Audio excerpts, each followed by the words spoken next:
Good evening, it's Thursday and you're watching The Big Story. With Dylan Ang, I'm Olivia Quay coming to you live from the Straits Times newsroom. We begin with news across the causeway as Mahathir Mohamad left the King's Palace earlier today. This after the Agong completed his interviews on Malaysia's parliamentarians in search of a new government. Dr. Mahathir left at around noon and currently no details are available as to what transpired in the one-hour meeting. He did not stop to speak to the media when he left. A total of 220 out of 222 MPs were polled by the King for who they supported to lead the country or if they preferred a snap poll. The remaining two are UMNO MP Nazri Aziz, who is overseas, and Dr. Mahathir is understood to vote for himself. In a televised press conference last evening, Dr. Mahathir gave his first public address since the political turmoil began last Sunday. Ada banyak sebab mengapa saya meletak jawatan, tetapi cukuplah saya berkatakan bahawa saya merasa kononnya mendapat sokongan daripada semua pihak sehingga saya tidak dapat memilih pihak mana yang boleh saya pilih.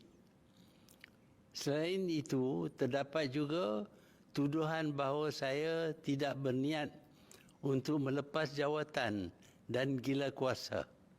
Maka saya letak jawatan kerana saya tidak melihat kuasa dan jawatan itu sebagai be all and end all adalah matlamat saya. Malaysia Bureau Chief for the Straits Times, Shannon Teoh, joins us live from Kuala Lumpur. Now, Shannon, reports are saying that Dr. Mahathir has the backing of 64 MPs. Now, meanwhile, Anwar Ibrahim has the support of 92 MPs from the three parties remaining in Pakatan Harapan. Now, both don't have a simple majority to form a government. Now, what are the various outcomes then?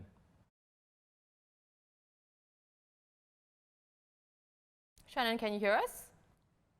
Well, yeah, I can. There was a bit of a glitch there. What you could get is one of the three of the following. The Agong could decide that no one has a majority, so we need to go back to the polls. A lot of people don't want that. The other way to do it is to swear in a minority government. People have talked about this, and allow this new prime minister to take his time to find support for important bills, which we call supply and confidence. As long as the government can pass its budget, it can maintain and government can run. The other option is to just give them more time. Let political leaders sort it out amongst themselves, come to an understanding, and to form a government of maybe 2 or 3 different blocks. Now, we should take these numbers with a pinch of salt. This is numbers that we collate from what party leaders are saying. Party leaders are saying, my party voted for Mahathir, my party voted for Anwar. But we don't actually know what individual MPs did. They went into a room to be interviewed by the Agong, along with only the chief secretary in the room. So there's no way to tell what an MP actually did. Right. Well, Shannon, 61 MPs, including those from UMNO and Parti Islam Se-Malaysia, refused both candidates. So who else is in the running to be the next Prime Minister? There is no other serious candidate. There might be those who might have voted for other leaders like Muhyiddin or even Tengku Razaleigh, but none of these are seriously going to get anywhere close to the numbers that Mahathir or Anwar have. Instead, what they've asked for is that they want a snap election. UMNO and PAS probably very bullish about their chances because Pakatan hasn't done well in by-elections over the past year. In fact, at the Tanjung PI by-election in November, Pakatan Harapan only got a quarter of the vote. That's the worst ever performance by any ruling coalition in a parliamentary by-election. Now, Shannon, what kind of a timeline are we looking at here? When can we expect a premier to be appointed and a new government to be formed? Well, I wish it was done yesterday, but we're not so lucky. People are expecting that because the count of the MPs were done yesterday, that we get a result today. And when Mahathir was summoned to the palace this morning, we thought that, hey, this is going to formalize the decision. But we haven't heard anything since then, and that was 5 hours ago. Now, the king and the 8 other state rulers are supposed to meet tomorrow. This was an unscheduled meeting, unscheduled conference of rulers. So it does appear as if they're going to discuss the situation tomorrow. Will they come to a conclusion after that? Nobody really knows. But what's clear is that there are things to be duked out. And so for reporters like myself, we are not holding our breath for the end of this episode. Right. Time soon. Right, Shannon, let's focus on the state of Johor for a little bit. A new coalition government is expected to take over Johor with a simple majority of 28 seats. Could you tell us more about that? Well, because a couple of, Bersatu, which was Mahathir's party, left Pakatan Harapan, and there were also some rebels from Parti Keadilan Rakyat, which was Anwar's party. So Pakatan Harapan doesn't have the same numbers it used to have. This is not just at federal level, but of course across all the state governments as well. So Johor is one of those governments which had a very slim majority for Pakatan Harapan. Without those assemblymen, they call them, there wasn't enough numbers. The Sultan of Johor did the same as the Agong and polled the assemblymen, and in his learned and considered opinion, the government has fallen, but there are enough to form a new government which is made up of Barisan Nasional Assemblymen and Bersatu Assemblymen. Now, Shannon, to end off, could it affect which MPs end up siding with Mahathir or Anwar or neither? I don't think there's an impact on what happens at federal level. It's very different pictures, but it does give you maybe a reflection of the thinking of different factions. Now, it has to be said that Bersatu in Johor is very much aligned to Muhyiddin, the president of Bersatu. And he was one of those who was a proponent of this whole alliance that started the whole turmoil on Sunday. He wanted to bring Bersatu and some PKR leaders, along with opposition parties, to form a completely new government. So that's kind of what has happened in Johor. So he's gotten what he wanted. If you look at the situation in Kedah, where Mahathir's son is the Menteri Besar, they've maintained a Pakatan government. So that maybe gives you a little bit of thinking of what the other side intends to do. So we've got different situations. They reflect different ideas. They're all still possibility and templates for what might happen for the national government. Well, thank you so much, Shannon, for your insights. That, of course, we've been speaking to Malaysia Bureau Chief, now Shannon Teoh, and do visit straitstimes.com for the latest in Malaysia. Moving on, there are now 93 confirmed coronavirus cases in Singapore, with 2 new cases confirmed yesterday. The 2 new cases have no known links to existing clusters or previous cases, but contact tracing is underway. Now, 4 more cases were discharged, including case 59, a 61-year-old private doctor, as well as case 56, one of the 5 Bangladeshi workers linked to the Seletar worksite cluster. Meanwhile, it was reported yesterday that action has been taken against 3 Chinese nationals here as the authorities seek to crack down on behavior that might jeopardize the fight against infections. The authorities said all 3 breached the protocol put in place to contain the spread of the virus. The first case involves a 45-year-old Singapore permanent resident who breached stay-home notice requirements while he was here from February 20th to 23rd. The Immigration and Checkpoints Authority said he has lost his PR status and been barred from re-entering Singapore. Meanwhile, a couple from China has been accused of giving false information to Health Ministry officials and obstructing contact tracing. They are to be charged under the Infectious Diseases Act tomorrow, making them the first to be charged under the Act with regards to the coronavirus outbreak. We're now joined by journalist Timothy Goh. Tim, how did the authorities discover that these 3 individuals had breached protocol?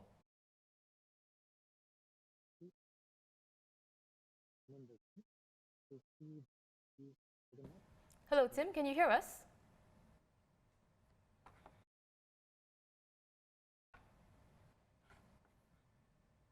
All right, we seem to have a problem connecting with our journalist, Timothy Goh. We've been trying to get to Timothy to talk more about the coronavirus situation in Singapore. But let's move on, Dylan. Now, the coronavirus continues to spread in other countries as it gains traction worldwide. Now, the US has identified its first case of coronavirus in California that doesn't have known ties to an existing cluster. It is a sign of a possible community spread. The announcement came within minutes of President Trump describing the risk to the American public as very low and that the virus is contained. U.S. health authorities said that the patient didn't travel to China or appear to have been exposed to another known case of the coronavirus. In what's believed to be the first case in Latin America, A 61-year-old Brazilian man who returned from Italy has tested positive for COVID-19. The news comes as Brazil's carnival celebrations begin, often a huge draw for foreign visitors. Denmark also confirmed its first case today. Closer to home, South Korea has reportedly seen its largest spike since the first case was confirmed on January 20th. Authorities reported an additional 334 cases today, as of 5 p.m. local time, the largest daily increase yet. This brings the total tally to close to 1,600 with 13 deaths. A joint military drill between South Korea and the US has also been postponed. This comes as the US military reported its first case yesterday in Camp Carroll, about 20 kilometers from the epicenter of Daegu. The South Korean military has also reported at least 21 infections and has confined most of their troops to their bases. Well, let's now check in with our South Korea correspondent Chang Mei-chun, who's live from Seoul. So Mei-chun, how's the situation unfolding over there? We understand there's a petition to impeach South Korean President Moon Jae-in. More than 1 million people have signed it. Yes, the situation now is not looking very good.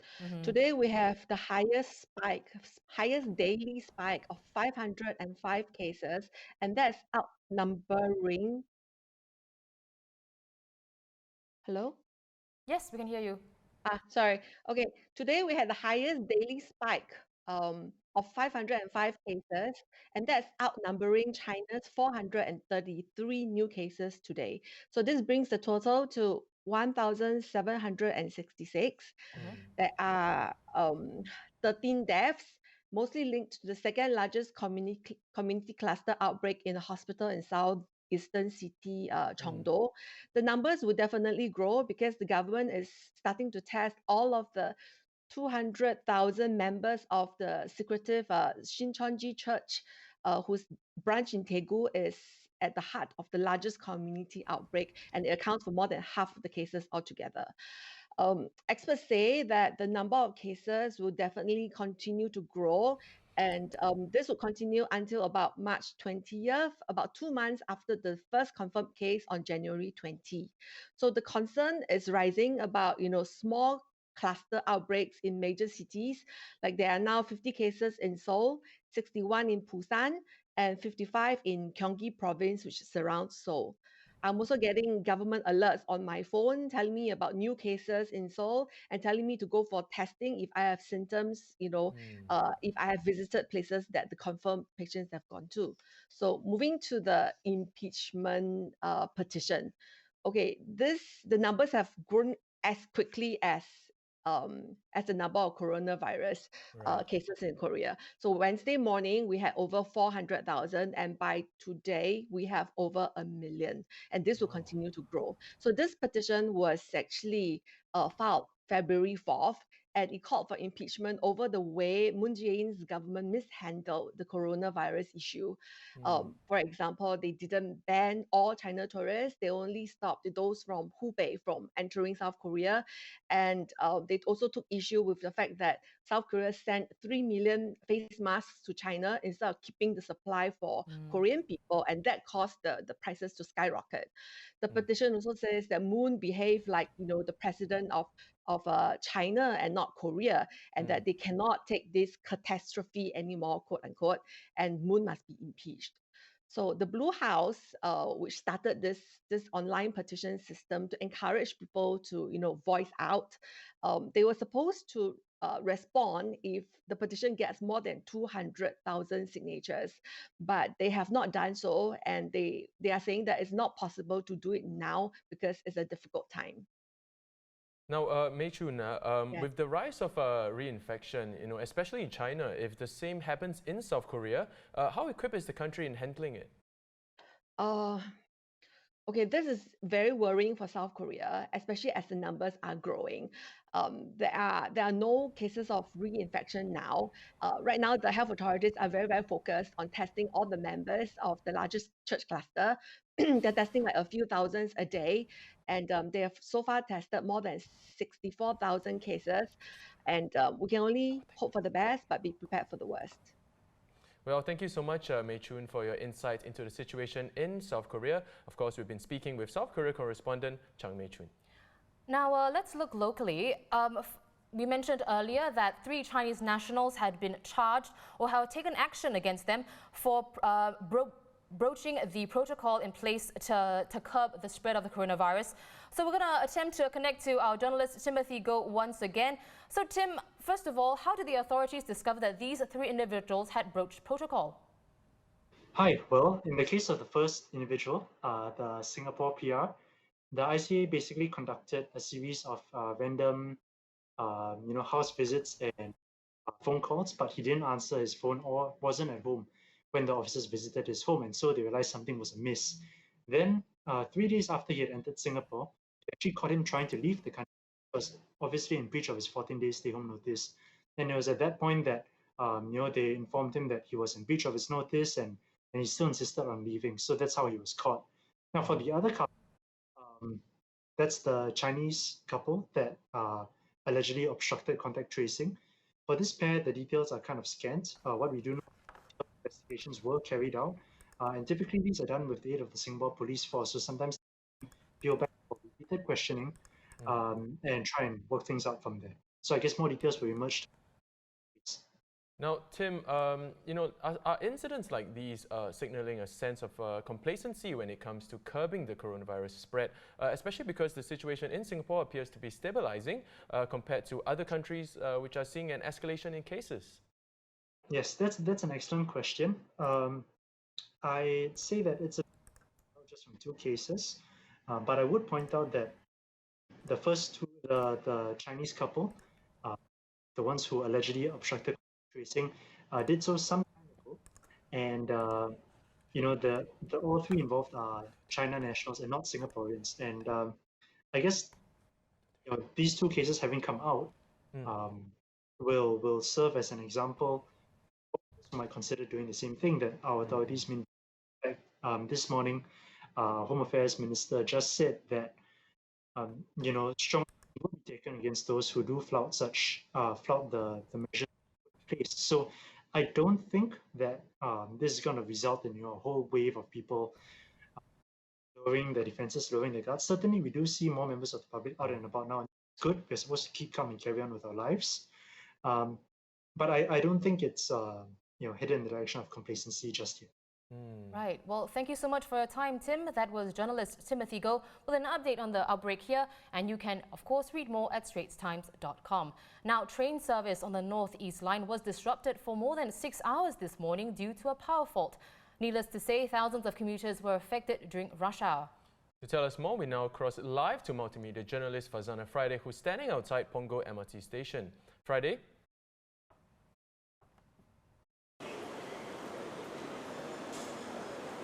Friday, are you able to hear us? So, Friday, you ended, you said that off-air that communication was poor and confusing on the part of SBS Transit to the commuters. What do you mean by that? Well, Olivia, while SBS Transit provided shuttle services and free budging bus services between the affected stations, commuters actually received different instructions from the ground staff. So a passenger actually spoke to ST and shared that the signboards on the stations didn't put in the end destinations for the shuttle train timings, and they had to rely on ground staff to figure out where the end destinations were. With the chaos and everyone being very busy, it's understandable that it was quite disruptive. Furthermore, some commuters who first heard that disruptions were only between Punggol and Buangkok were actually turned away from entering the stations, and of course this is because of the 10:40 a.m. announcement that was made stating all train services were suspended for the repair works. The miscommunication was also caused a delay because they had to wait for the next bridging bus. Now, Friday, we're no strangers to train breakdowns, but tell us a little bit more about why this breakdown was particularly disruptive. All right, thanks, Dylan. So for some context, last Friday there was a train fault at Harbourfront Station at night. So unlike that one, this today was a lot worse because it spanned during the peak hours. And as we know, the peak hours is where people go to work and go to school, so it's particularly disruptive. And especially because it spanned for 6 hours and affected a lot more other stations overall. Now, because there were regular train services between Serangoon and Hougang MRT stations were replaced by shuttle local train services. So it was all the 6 stations from Punggol to Serangoon that were affected. Now it's also worthy to note that Sengkang and Punggol are the main points of their own LRT stations. So what this means is it adds up a larger margin of people who were affected by the train disruption. Well, thanks so much, Friday. That was, of course, multimedia journalist Fazana Friday reporting live from Punggol MRT station. Now, Friday was reporting from about the disruption earlier. Here's what she had to say.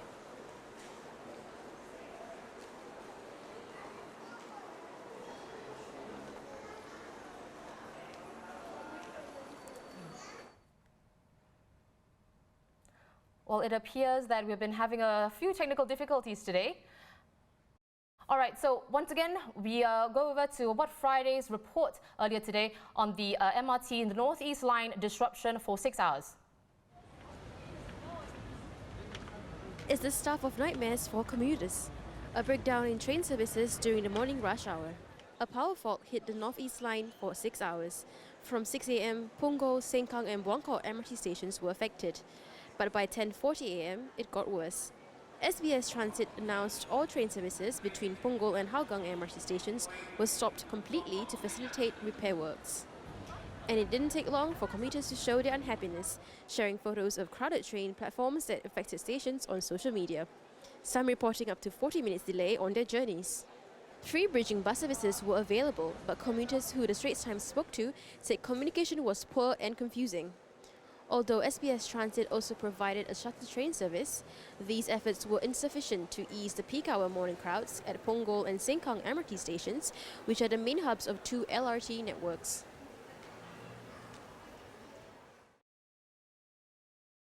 Down of 4 key moments from Parliament today.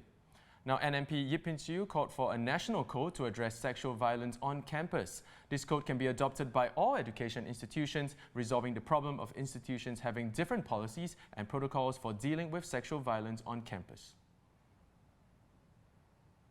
In the wake of Monica's Bay's brave sharing last year, it has become apparent that relying on individual institutions to develop their own policies and protocols often is inadequate. There is an uneven level of protection across institutions, with differing definitions of what constitutes harassment and varying complaint, investigation, and disciplinary processes. This should not be the case. Violence is violence and should be dealt with the same way regardless of institution setting. Therefore, I believe the way forward is for the development of a national code or guideline.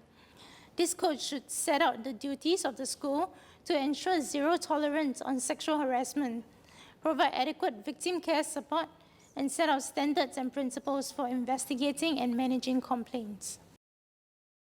A question on increasing paternity leave, Manpower Minister Josephine Teoh said there are no plans to expand the utilisation period from 12 to 24 months. That said, she added that the government will continue to encourage employers to provide better support for parents to manage work and family responsibilities. There was also a call from MP Tin Pei Ling for a stronger push to upskill Singaporeans even from a young age. Asking for greater recognition of the potential of coding, Ms Tin also suggested more overseas internship opportunities to groom the younger generation. A number of MPs raised the issue of looking after Singaporeans during the coronavirus outbreak. These included requests for earlier provision of financial assistance to business, as well as extended rebates for hawker centres. Well, Nisun GRC MP Lee Biwa brought up the potential for taxi companies to reduce rental rates. She also had a special message of unity during this time of outbreak. The virus is rearing its ugly head in many places worldwide. I think it is very fitting that we assure DPM that we stand behind him and he is not alone. Perhaps my thoughts would be best expressed by quoting the lyrics from the Liverpool FC song about when you're walking through a storm, hold your head up high. Don't be afraid of the dark, because at the end of the storm, there's a golden sky. Mr. Speaker, sir, I won't sing, I can't, and I don't want... Thank you very much. So Dylan, before we go, just wondering, are you a Liverpool fan? I'm not a Liverpool fan, but I certainly did appreciate the football reference. And of course, those were your top stories for today. Keep up to date with news in Singapore and around the world at straitstimes.com. I'm Dylan Ang with Oliver Quay. See you tomorrow for more stories on The Big Story.